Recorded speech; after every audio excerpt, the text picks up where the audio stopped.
ಮಂಡ್ಯದ ಸರ್ಕಾರಿ ಕ್ವಾರ್ಟರ್ಸ್ನಲ್ಲಿ ಭ್ರೂಣ ಹತ್ಯೆ ಪ್ರಕರಣಕ್ಕೆ ಸಂಬಂಧಪಟ್ಟಂತೆ ಭ್ರೂಣ ದಂಧೆಯಲ್ಲಿ ಭಾಗಿಯಾಗಿದ್ದ ಮತ್ತಿಬ್ಬರ ಬಂಧನ ಆಗಿದೆ. ಈ ಮೂಲಕ ಪ್ರಕರಣದಲ್ಲಿ ಬಂಧಿತರ ಸಂಖ್ಯೆ 6ಕ್ಕೆ ಏರಿಕೆಯಾಗಿದೆ. ನವೀನ್ ಕುಮಾರ್, ಮೈಸೂರಿನ ಕುಮಾರ್ ಅರೆಸ್ಟ್ ಆಗಿದ್ದಾರೆ. ಇಡೀ ಪ್ರಕರಣದ ಕಿಂಗ್ ಪಿನ್ ಆಗಿದ್ರು ನವೀನ್ ಕುಮಾರ್. ಮಧ್ಯವರ್ತಿಯಾಗಿ ಕೆಲಸ ಮಾಡ್ತಾ ಇದ್ದ ಮತ್ತೊಬ್ಬ ಆರೋಪಿ ಕುಮಾರ್. ಈಗಾಗಲೇ ಆನಂದ್, ಅಶ್ವಿನಿ, ಗಿರಿಜಾಂಬಾ, ಸತ್ಯಮ್ಮ ಬಂಧನಕ್ಕೊಳಗಾಗಿದ್ದಾರೆ. ಹೆಣ್ಣು ಭ್ರೂಣ ತೆಗೆಸಿಕೊಂಡಿದ್ದ ಮಹಿಳೆಯ ಪತಿ ಎಸ್ಕೇಪ್ ಆಗಿದ್ದಾರೆ. ಪ್ರಕರಣ ಬೆಳಕಿಗೆ ಬರ್ತಾ ಇದ್ದಂತೆ ತಲೆಮರೆಸಿಕೊಂಡ ಶಿವಲಿಂಗ ನಾಯಕ್.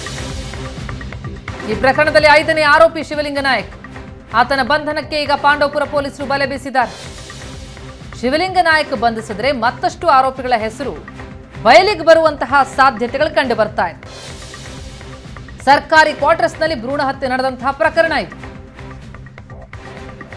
ಈ ಮಂಡ್ಯದ ಭ್ರೂಣ ಹತ್ಯೆ ಪ್ರಕರಣದಲ್ಲಿ ಭಾಗಿಯಾಗಿದ್ದಂತಹ ಮತ್ತಿಬ್ಬರ ಬಂಧನ ಆಗಿದೆ. ಈ ಮೂಲಕ ಬಂಧಿತರ ಸಂಖ್ಯೆ 6ಕ್ಕೆ ಏರಿಕೆಯಾಗಿದೆ.